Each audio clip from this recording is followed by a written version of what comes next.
कृष्णाय वासुदेवाय हरये परमात्मने प्रणतः क्लेशनाशाय गोविन्दाय नमो नमः। ओम शुक्लां ब्रह्म विचारसार परमा माध्यम जगद्व्यापिनीं वीणा पुस्तकधारिणीं अभयदां जाड्यान्धकारापहं हस्ते स्फाटिकमालिकां विदधतीं पद्मासने संस्थितां वन्दे तां परमेश्वरीं भगवतीं बुद्धिं प्रदां शारदाम्। ओम नमोस्तुते व्यास विशाल बुद्धे फुल्लारविन्दायतपत्र नेत्र येन त्वया भारत तैलपूर्ण प्रज्वालितो ज्ञानमय प्रदीप। जय श्री राधे। ओम सर्वे भवन्तु सुखिनः सर्वे सन्तु निरामयाः सर्वे भद्राणि पश्यन्तु मा कश्चित् दुःखभाग् भवेत्। जय श्री राधे। यहाँ उपस्थित हुनुभएका सम्पूर्ण देवकी स्वरूप माताजीहरू, वसुदेव स्वरूप पिताजीहरू र बलराम स्वरूप दाजुभाइहरू र राधा मैया गोपिनीहरू सहित स्वरूप दिदीबहिनीहरू सम्पूर्णमा म राधे राधे भन्न चाहन्छु। सँगसँगै हामीलाई यो कार्यक्रम जागरण पोस्टद्वारा सञ्चालित दिव्य दर्शन कार्यक्रममा पनि हेर्नुहुने सम्पूर्ण स्वदेश तथा विदेशबाट निहाल्नुभएका सम्पूर्ण सज्जन वृन्दहरूमा पनि म इन्द्र प्रसाद नेउपानेको तर्फबाट जय जय श्री राधे भन्न चाहन्छु। राधे राधेको अभिवादन गर्न चाहन्छु। जय श्री राधे। यसरी हामी प्रत्येक दिन प्रत्येक विषयवस्तुमा रहेर दिव्य दर्शन कार्यक्रममा पनि समावेश गरेर यसरी कार्यक्रमलाई अगाडि बढाइरहेका छौँ, किनकि हाम्रो जीवन दिव्य बनाउनु छ। प्रत्येक जना समाजमा बसेका छौँ, प्रत्येक प्राणी समाजमा छौँ, पशु पन्छीहरू पनि समाजमा छन्। भगवान परमात्माले हामीलाई सबै जनावरको, पशु पन्छीको र सम्पूर्ण जनावरहरू यानि कि सबैजनाको प्रतिनिधित्व गरेर यानि कि सबैलाई संरक्षण गरेर उत्तम स्थानमा बस्नको लागि हामीलाई मानवको चोला दिनुभएको छ। यही मानवको चोलामा रहेर मानवको जीवनमा रहेर हामी जीवनलाई अगाडि बढाउँदछौँ। यो जीवनलाई कसरी अगाडि बढाउने त, कुन समयमा कुन कुरालाई प्रयोग गरेर हाम्रो जीवन कसरी उज्जवल बनाउन सकिन्छ त भनेर हामीलाई भगवानका उपहार स्वरूप धर्मशास्त्रहरू रहेका छन्। उत्तम उत्तम विचार र उत्तम उत्तम नियम यानि कि विधि पद्धतिहरू रहेका छन्। हामीले त्यसलाई प्रयोग गरेर हाम्रो जीवन उज्जवल बनाउन सकिन्छ भने अवश्य पनि किन प्रयोग नगर्ने त। किनकि जब कुनै कुरा श्रृङ्गार गरेर बहुत राम्रो हुन्छ भने यसरी श्रृङ्गार गरिएका कुराहरू धेरै राम्रा हुन्छन् भने त्यसै गरी हाम्रो जीवनमा पनि आध्यात्मिक शास्त्र रूप श्रृङ्गार यानि कि हाम्रो जीवन पद्धतिलाई कसरी अगाडि बढाउने, कसरी दिव्य बनाउन सकिन्छ भन्ने श्रृङ्गार हामीले पनि जीवनमा गर्न सक्यौँ भने हाम्रो जीवन पनि त उज्जवल हुन सक्छ, हाम्रो जीवन पनि त दिव्य हुन सक्छ। किनकि जब प्रिय बोल्नाले एउटा श्लोक छ, प्रिय वाक्य प्रदानेन सर्वे तुष्यन्ति जन्तपः तस्मात् तदेव वक्तव्यं वचने का दरिद्रता। यदि हामी प्रिय बोल्नाले, मिठो बोल्नाले सबैजनाले प्रिय मान्नुहुन्छ, सबैजनाले प्रिय मान्दछन्, जनावरहरू पनि आफूसँग आकर्षण हुन्छन्, आकर्षित हुन्छन् र सबैजनाले उसलाई प्रिय मान्दछन्। यही प्रिय बोल्नाले पनि र हाम्रो जीवनमा यसरी आध्यात्मिक कुराहरूले विधि पद्धतिले जीवनलाई अगाडि बढाइयो भने भगवानले उपदेश गरेका नियम शास्त्रार्थबाट निकालेका कुराहरूलाई हामीले प्रयोग गरेर जीवनलाई अगाडि बढाइयो भने त हाम्रो जीवन अवश्य पनि उज्जवल हुन्छ नै। हुन्छ नै। त्यस कारणले पनि हामी प्रत्येक दिन सबै सज्जनवृन्दहरूमा, दर्शकबिनहरूमा र हाम्रा यसरी वरिपरि बस्नुभएका आध्यात्मिक लाभ लिन बस्नुभएका माताजी, पिताजी र दाजुभाइ, दिदीबहिनीहरू सम्पूर्णमा पनि यो दिव्य दर्शन, दिव्य जीवन कसरी बनाउने भनेर यसरी लाभ लिनुभएको छ। यो त एकदम अवसर रहेको छ, किनकि यस्ता अवसरहरू धेरै आउँदैनन्। किनकि हामीले समाजमा पनि देख्न सक्छौँ किराना पसल आवश्यक छ, एकदम आवश्यक छ, र किराना पसलमा मान्छे धेरै भिड हुन्छ, धेरैजना जान्छन्, तर जुन हिराको पसलमा छ त्यसमा जाने ग्राहक धेरै कम हुन्छन्। किनकि हिरा थोरै व्यक्तिलाई मात्रै चाहिएको हुन्छ। त्यस कारणले गर्दाखेरि तपाईहरू पनि हिरा चाहनुहुन्छ भने हिराको पसलमा आउनुहुन्छ, हिरा चाहनुहुन्न भने देख्दा देख्दै पनि फर्केर जानुहुन्छ, किनकि तपाईलाई हिरा चाहिएको छैन, उसलाई चाहिएको छ। ऊ व्यक्तिले यसरी दिव्य दर्शन कार्यक्रमलाई हेर्नुभएको छ र अहिले पनि, र यहाँ पनि सबैजना उपस्थित हुनुहुन्छ दिव्य दर्शन कार्यक्रमलाई निहाल्नको लागि, आध्यात्मिक लाभ लिनको लागि। यसरी प्रत्येक दिनमा प्रत्येक विषयवस्तुमा हामीले दिव्य दर्शन कार्यक्रमलाई अगाडि बढाउँदछौँ। हाम्रो दिव्य दर्शन कार्यक्रमको लक्ष्य के रहेको छ भने व्यक्तिको जीवन दिव्य जीवन बनोस्, आर्ट अफ लिभिङ, जीवन जिउने कला। जस्तै हाम्रो जीवन पनि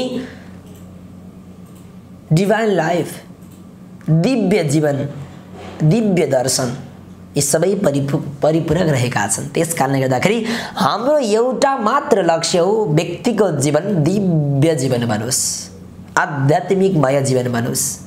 त्यस कारणले गर्दाखेरि हामी प्रत्येक दिन प्रत्येक विषयमा हामीले चर्चा गर्नेछौँ र आज पनि चर्चा गरेका छौँ। वास्तवमा भगवान कहाँ हुनुहुन्छ त? भगवान खै त? प्रत्यक्ष हामीलाई कुन भगवानलाई हामीले प्रत्यक्ष रूपमा देख्न सक्छौँ? वास्तविक भगवान त नेपालमा हुनुहुन्छ। वास्तविक भगवानलाई हामीले साक्षात् भगवानलाई चाहिँ भेट्न सक्छौँ। त्यो भगवानको रूपमा के आउनु भएको छ त भनेर आज यसरी भगवान, दिव्य भगवान यानी कि सालग्राम भगवानको बारेमा चर्चा गर्छौँ। आज सालग्रामको कसरी उत्पत्ति भयो र काली गण्डकीको बारेमा, काली गङ्गाको बारेमा हामीले चर्चा गर्छौँ दिव्य दर्शनमा रहेर। यसरी भगवान, साक्षात् भगवान मलाई निकै राम्रो लाग्छ, किनकि भारतबाट आउने धेरै भक्तजनहरूले पनि के भन्नुहुन्छ भन्दाखेरि नेपाल साक्षात् भगवानको देश हो, विश्वमै अनुपम, यानी कि नेपालमा मात्र नेपालको काली गण्डकी यानी कि काली गङ्गा, काली गण्डकीमा मात्र भगवानको निवास हुन्छ, साक्षात् भगवानको वास हुन्छ, सालग्रामको वास हुन्छ। त्यस कारणले पनि धेरै भक्तजनहरू पनि इन्डियाबाट आउनुहुन्छ र नेपालमा रहेको काली गण्डकी, सेतीबेनी, रिडी, देवघाट यी लगायत मुक्तिनाथ यस्ता ठाउँहरूमा दर्शन गर्नको लागि, किनकि नेपाल भनेको त देवभूमि हो, तपोभूमि हो। योगको उत्पत्ति यहीँबाट भएको छ, ध्यानको उत्पत्ति यहीँबाट भएको छ, देवताहरूको तीर्थस्थल गर्ने ठाउँ यही हो, देवताको पनि जन्मभूमि यही हो। गौतम बुद्ध लुम्बिनीमा जन्मिनु भयो, माता जानकी जनकपुरमा जन्मिनु भयो, पाणिनि ऋषि अर्घाखाँचीमा जन्मिनु भयो, वेदव्यास तनहुमा जन्मिनु भयो। यसरी सबै देवताहरूको पनि जन्मभूमि छ यो।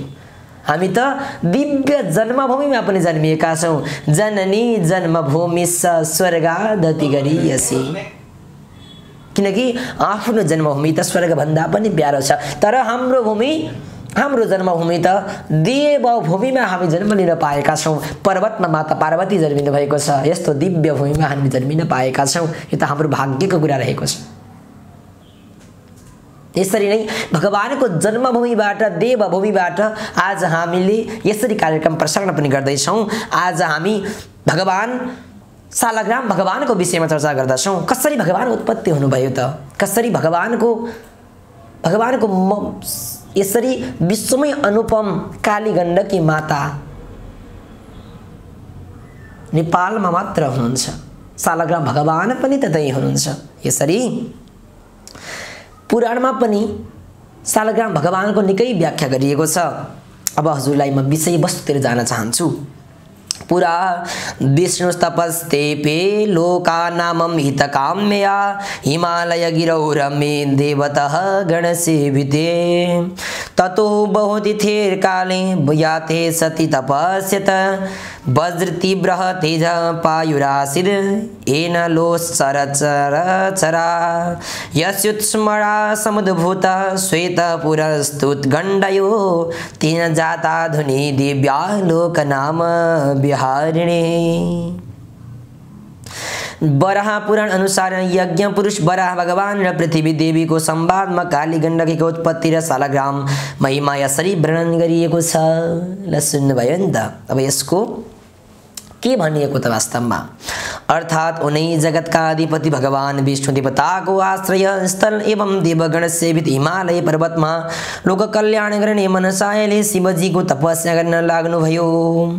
तपस्या गर्दा गर्दै धेरै समय बित्यो। विष्णु भगवानको शरीर तेजोमय भयो। यसरी देवभूमिमा यानि कि हिमालयमा भगवान विष्णु भगवानले के गर्नुभएको थियो? तपस्या गर्नुभएको थियो। तपस्या गर्दा गर्दै धेरै समय बित्यो। विष्णु भगवानको शरीर तेजोमय भयो। त्यसपछि त्यस तेज अग्निबाट संसारका सराचर प्राणीहरू सन्तप्त हुन थाले। प्रचण्ड तेजले प्रसिद्ध भएको दुवै गाला गण्डस्थलबाट पसिना बग्न थाल्दा भए।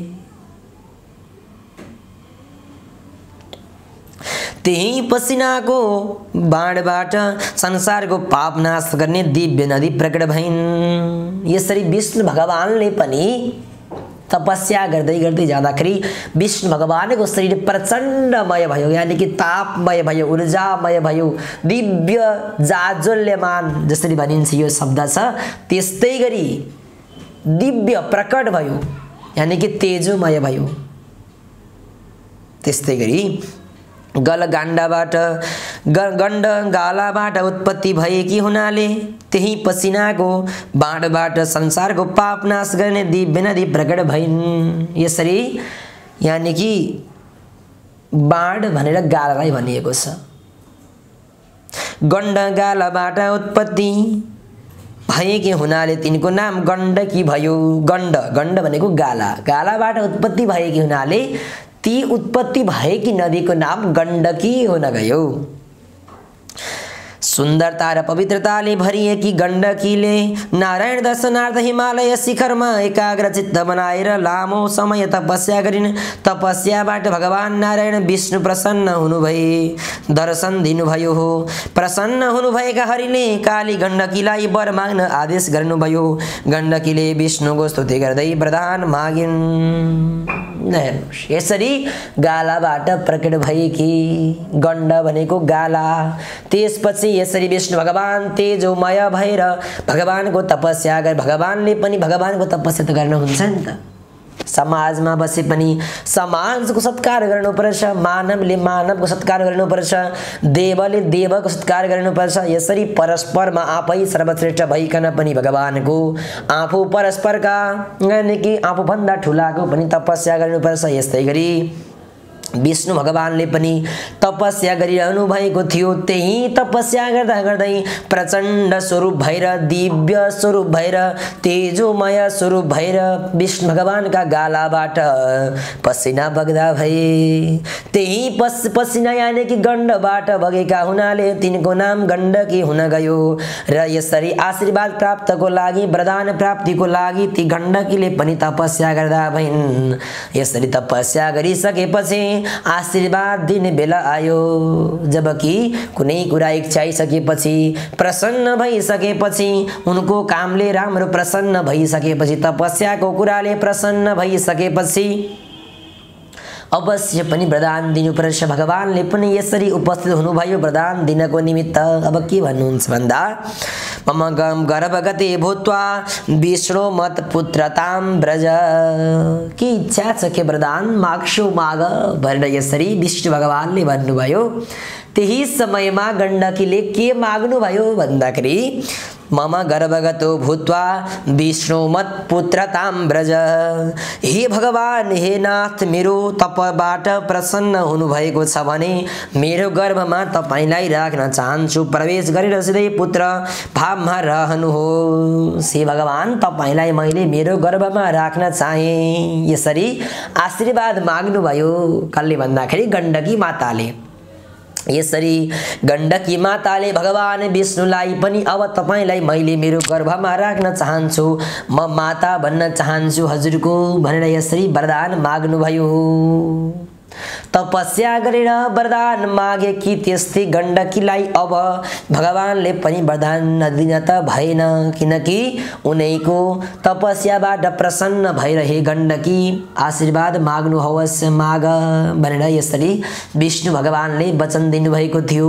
त्यही वचनलाई आधार मानेर गण्डकीले पनि यसरी गण्डकी माताले पनि यसरी के माग्नुभयो भन्दा तपाईलाई मैले मेरै गर्भमा राख्न पाऊँ भनेर आशीर्वाद माग्नुभयो, वरदान माग्नुभयो। गण्डकीले यस्तो वचन बोलेपछि नारायणले गण्डकीलाई भन्न लाग्नुभयो, सालग्राम शिला रूपी तब गर्भगत सदा थास्याभि तब पुत्रत्वे भक्तानुग्रह कारणात्। वामन पुराणको 144 अध्यायमा यसरी वर्णन गरिएको छ। हे भगवान, हे गण्डकी भनेर भगवानले भन्नुहुन्छ, श्रद्धालु भक्तहरूले भक्तहरूको उद्धार हेतु सालग्राम शिलाको रूपमा अवतार लिएर सिधै तिम्रो गर्भमा प्रवेश भई पुत्र भावमा रहनेछु। जसरी यस्तो सम्बन्ध रहेको छ। कस्तो सम्बन्ध रहेको छ भन्दाखेरि जब भक्तहरूलाई भगवानको आवश्यकता हुन्छ र भगवानलाई पनि भक्तको आवश्यक हुन्छ, किनकि जब मन्दिर भइसकेपछि त भक्तहरू पनि आएर पूजा गरिदिए त बल्ल त्यो मन्दिरको पनि अस्तित्व रहन्छ। शिक्षक भइसकेपछि, गुरुदेव भइसकेपछि, गुरुजी भइसकेपछि उहाँका पनि शिष्यहरू भए बल्ल त्यो के हुन्छ, गुरुजीको पनि महत्त्व हुन्छ। त्यस्तै गरी भक्तहरूको उद्धारको हेतु मैले पनि तिम्रो गर्भमा के गर्छु, अवतार लिएर आउँछु, शालग्रामको रूपमा अवतार लिएर आउँछु भनेर यसरी विष्णु भगवानले भन्नुभयो। कल्पभेदले श्रीमद् भागवतको 9 स्कन्धमा तुलसी र विष्णुको संवाद अन्तर्गत शालग्रामको उत्पत्ति उल्लेख छ। अहम च शैलरूपेण गण्डकी तीर सन्निधौ, अर्थात् म विष्णु भगवानको गण्डकीको तट प्रदेशमा शालग्राम रूपले रहनेछु। यसरी कल्पभेदले गर्दाखेरि श्रीमद् भागवतमा पनि वर्णन गरे अनुसार म यानी कि विष्णु भगवान गण्डकीको तटमा रहनेछु, गण्डकीमा रहनेछु भनेर कल्पभेदमा पनि यस्तो भनिएको छ। अब यसरी भगवानले त अवतार लिनुभयो, काली गण्डकी माताको यानी कि विष्णु भगवानको गण्डबाट बगेका हुनाले गण्डकी नाम हुन गयो। र भगवानले आशीर्वाद वरदान माग्दाखेरि के माग्नुभयो भन्दाखेरि यानी कि माताले माग्दाखेरि भगवानले के आशीर्वाद दिनुभयो भन्दाखेरि हुन्छ तपाईको गर्भमा म रहनेछु भनेर यसरी भगवानले आशीर्वाद दिनुभयो। आशीर्वाद दिइसकेपछि भगवान पनि गण्डकी माताको गर्भमा वास गर्न थाल्नुभयो, यानी कि गण्डकी भित्र रहन थाल्नुभयो। त्यही भएर अहिले पनि कुनै विश्वमा एक ठाउँमा भगवान साक्षात भगवान शालग्राम पाइन्छ भने त्यो ठाउँ हो नेपालको काली गण्डकी दिव्य ठाउँ हो, जहाँ भगवानको पूजा अर्चना गर्नाले भक्ति भावले पूजा गर्नाले धेरै आँटे सोचेका पापहरू धेरै महापापहरू पनि नष्ट भएर जान्छन् र ठुला ठुला मनोकामनाहरू पनि पूर्ण हुन्छन् यदि भक्ति भावले भगवान शालग्रामको पूजा गरियो भने। नित्य शालग्रामको पूजा गर्नुहोस्, तपाईको जीवन निकै नै उज्जवल बन्ने गर्छ। यसरी अब कस्ता प्रकारका सालग्राम उत्पत्ति भगवान त उत्पत्ति हुनुभयो, तर सालग्रामको रूपमा हामीले भगवानलाई पाइसकेपछि ती सालग्रामको पनि कस्ता सालग्राम पूजा गर्ने, कस्ता सालग्रामको कस्तो महत्त्व हुन्छ, फुटेका सालग्राम पूजा गर्न हुन्छ कि हुँदैन, सिधा सालग्राम धेरै कन्फ्युज पनि हजुरहरू हुनुहुन्छ नि त, सिधा सालग्राम पूजा गर्न हुन्छ कि हुँदैन, कहाँ राखेर पूजा गर्ने, यस बारेमा म थोरै प्रस्तावना चाहन्छु। कस्ता कस्ता आकारका सालग्राम पूजनीय र अपूजनीय छन् भन्ने सन्दर्भमा शास्त्रमा भगवान नारायणको साक्षात स्वरूप सालग्राम शिलालाई मानिन्छ, जुन नेपालको कालीगण्डकी नदीमा मात्र प्राप्त गर्न सकिन्छ। ल हेर्नुहोस् है, श्रीमद् देवी भागवत पुराणको 9 स्कन्धको 24 अध्यायमा यसरी वर्णन गर्न सकिन्छ, वर्णन गरेको पाउन सकिन्छ। छत्राकारे भवेद्राज्यं वर्तुले च महाश्रिय दुःखं च सकटाकारे शूलाग्रे मरणं ध्रुवम् विकृतासे च दरिद्रये पिङ्गले हानिरे बच भग्नचक्रे भवेद वर्याधि विदीर्ण मरणं ध्रुवम्। यदि हामीले पूजा त गर्छौँ भगवानको, तर यदि विधि जानिएन भने, कस्ता भगवानको कसरी पूजा गर्ने त्यो पनि जानिएन भने पूजा गरेर पनि फेरि उल्टै के हुन्छ, दोष आउँछ, दोषारोपण हुन्छ। त्यस कारणले पनि हामीले पूजा गर्ने विधि कस्तो छ त, कस्ता सालग्रामलाई पूजा गर्नुपर्छ, यानि कि कुनै कुरा हामीले गर्दा गर्दै पनि हाम्रो जसरी हामीले अहिलेको आधुनिक युगमा मोबाइलमा फोन गर्दाखेरि 9867426916 यो नम्बर छ भने यसमा लास्टको अङ्कमा लास्टको नम्बरमा 7 हान्यो भने पनि त त्यो कल जाँदैन नि त। एउटा नम्बर मिस्टेक हुँदा बित्तिकै फोन कि जाँदैन कि अन्त जान्छ, सम्बन्धित ठाउँमा जाँदैन। त्यस्तै गरी भगवानको पूजा गर्दा पनि राम्रोसँग विधि अनुसार पूजा भएन भने, पूजा अर्चना भएन भने भगवानलाई कसरी पूजा गर्ने, कस्ता सालग्राम भगवानलाई पूजन गर्ने भन्ने विधि पनि हामीले जानेनौँ भने पूजा गरेर पनि अनर्थ हुन्छ। त्यस कारणले पनि विधि जान्नुपर्छ। छत्राकार सालग्रामको पूजनले राज्य प्राप्ति हुन्छ। छाता आकारको सालग्राम पूजनले पनि के हुन्छ भन्दाखेरि राज्य प्राप्ति हुन्छ। संकट आकार सालग्रामको पूजनले कष्ट भोग्नुपर्छ। हेर्दै संकट आकार यानि कि सबै छिद्रिएको, फुट्न थालेको, चर्किएको सालग्राम पूजनले कष्ट प्राप्त हुन्छ। गोलो सालग्राम पूजनले महालक्ष्मी प्राप्त हुनुहुन्छ। गोलो सालग्राम यानि कि बाटुलो सालग्राम भगवानको पूजन गर्दाखेरि भगवानको आकार सालग्रामको आकार गोलो छ भने त्यो सालग्राम पूजनले निकै राम्रो हुन्छ। र सियो जस्तो चुच्चो भएको सालग्राम पूजनले मृत्यु प्राप्ति हुन्छ। ल हेर्नुहोस्, सियो जस्तो सालग्राम पूजनले के हुन्छ भन्दाखेरि मृत्यु प्राप्ति हुन्छ। मृत्यु नै नभए पनि मृत्यु समान कष्टहरू हुन्छन्, निकै पीडा हुन्छन्, निकै पीडाका विचारहरू आउँछन्। जसरी घरमा हामीले काँडावाला फुल रोपियो भने पनि हाम्रो घरमा नेगेटिभ इनर्जी आउँछ, नकारात्मक विचारहरू आउँछ, नकारात्मक परिस्थिति निर्माण हुन्छ। त्यसैले पनि घरमा पनि हामीले काँडावाला फुल रोप्नु हुँदैन। र यसै गरी घरमा पनि सियो आकारको सालग्राम भगवानको पूजन गर्नु हुँदैन। विकृत मुख भएको सालग्राम पूजनले दरिद्रता र पहेँलो वर्णको सालग्राम पूजनले हानि निम्त्याउँछ। विकृत यानि कि अहिले भने जस्तै छिद्रिएको वाला, टुट्न फुट्न थालेको वाला सालग्राम पूजन गर्नु हुँदैन। किनकि त्यो पूजन गर्दाले पनि के हुन्छ भन्दाखेरि दरिद्रता प्राप्त हुन्छ। किनकि सबै कुरा यहीबाट मिल्छ भनेको होइन, समय परिस्थिति त्यस्तै मिल्न जान्छ। त्यस्तै गरी पहेँलो वर्णको सालग्राम पूजनले के हुन्छ भन्दा हानि हुन्छ। पहेँलो वर्णको सालग्राम कहिले पनि पूजा गर्नु हुँदैन। त्यस्तै गरी नोक्सानी प्राप्त हुन्छ। त्यस्तै गरी भगवान त साक्षात गोलो आकारको पूजन गर्नुपर्छ, महालक्ष्मी प्राप्त हुन्छ। त्यस्तै गरी हामीले टुक्रा टुक्रा भएको सालग्राम पनि पूजा गर्नु हुँदैन, किनकि टुक्रा टुक्रा भएको सालग्राम पूजनले पनि हामीले सोचे अनुसारको फल प्राप्त हुन्न। त्यस हुनाले टुक्रा टुक्रा परेको सालग्रामको पनि के गर्नुहुन्न, पूजा गर्नु हुँदैन।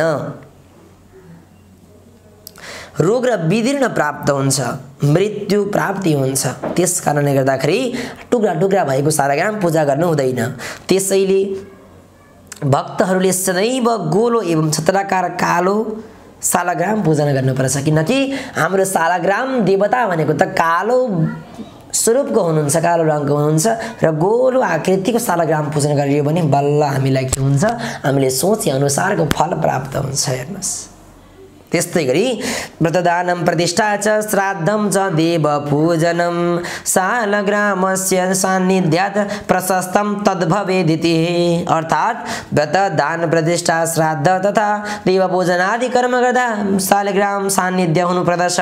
यस्तो गर्नाले कर्तालाई सर्वतीर्थको स्नान फल र सर्वयज्ञ ग्रहण गरी बराबरको पुण्य प्राप्ति हुन्छ, विशेष गरी पुण्य प्राप्ति हुन्छ। यसरी व्रत गर्दाखेरि श्राद्ध गर्दाखेरि मान्छे आफ्नो देह भौतिक देहलाई छोड्ने बेलामा पनि भगवान गरुड पुराणमा बताए अनुसार भगवानको यानी कि सालग्राम भगवानलाई ल्याएर सान्निध्यमा राखिन्छ भने माता पिताजी हाम्रो देह यो भौतिक देह सकिसकेपछि पनि हामी वैकुण्ठमा प्राप्त हुन्छौँ। तुलसी राखियो भने पनि हाम्रो देहमा तुलसी राख्यो, मुखमा तुलसी राखेर हाम्रो मृत्यु भयो भने हामी भौतिक देह छोड्यौँ भने अवश्य पनि हामी कहाँ गइन्छ, वैकुण्ठमा प्राप्ति हुन्छ। अस्ति मैले हजुरलाई भनेको थिएँ नि, हाम्रो जीवनमा यहाँ पनि हुनुपर्छ र वहाँ पनि हुनुपर्छ, भनेको संसारको सुख भोग गर्नु पनि पर्छ, यहाँ पनि धर्म कर्म गर्नुपर्छ र वहाँको लागि पनि पछाडिको लागि यानी कि वैकुण्ठवासको लागि पनि हाम्रो घर त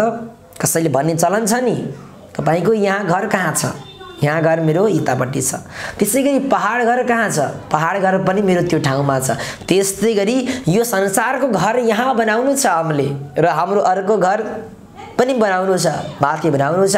त्यस कारणले माथिको घरले धन सम्पत्तिले घर बन्दैन, इट्टा बालुवाले घर बन्दैन। माथिको घरको लागि त के गर्नुपर्छ, धर्म कर्म पुण्य गर्नुपर्छ, मानव सेवा गर्नुपर्छ। मानव सेवा आश्रम जस्ता संस्थाहरू पनि रहेका छन्, त्यसै संस्थामा लागेर पनि मानवको सेवा भनेको निकै उत्तम हो। जसरी भनिएको छ पानीयम परमम दानम, पानी दान पनि महादान हो, करोडौं दान गर्नु पर्दैन, पानी दान गर्नाले पनि महादान हुन्छ।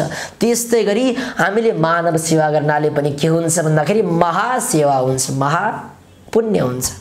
त्यस्तै गरी भगवान सालग्राम भगवानको पनि अवश्य पूजा अर्चना गर्नुपर्छ, अवश्य के गर्नुपर्छ भन्दाखेरि पूजा गर्नुपर्छ, पुण्य प्राप्ति गर्नुपर्छ। नित्य सालग्राम पूजा गरियो भने, नित्य ब्रह्मचर्य पालन गरियो भने, नित्य सन्ध्या स्नान गरियो भने, नित्य गायत्री मन्त्र जपियो भने हाम्रो मस्तिष्क पनि त्यही अनुसारको तेजमय हुन्छ। त्यसरी भगवानले प्रचण्डमय स्वरूप बनाउनु भएको छ तपस्या गरेर र गालाबाट गण्डकी महारानी बग्नु भएको छ र त्यही महारानीको गर्भबाट सालग्राम भगवान पैदा हुनु भएको छ। त्यस्तै गरी हाम्रो जीवनमा पनि एउटा विचार पैदा हुन्छ भगवान भनेर, हामीले साक्षात भगवानको दर्शन हामीले यो भौतिक देहले वास्तविक भगवान यानी कि भगवान पनि भौतिक देहमा आएर हामीले दर्शन पाउँदैनौँ, तर भगवानको यसरी विचारद्वारा हामीलाई भगवान प्राप्ति हुन्छ।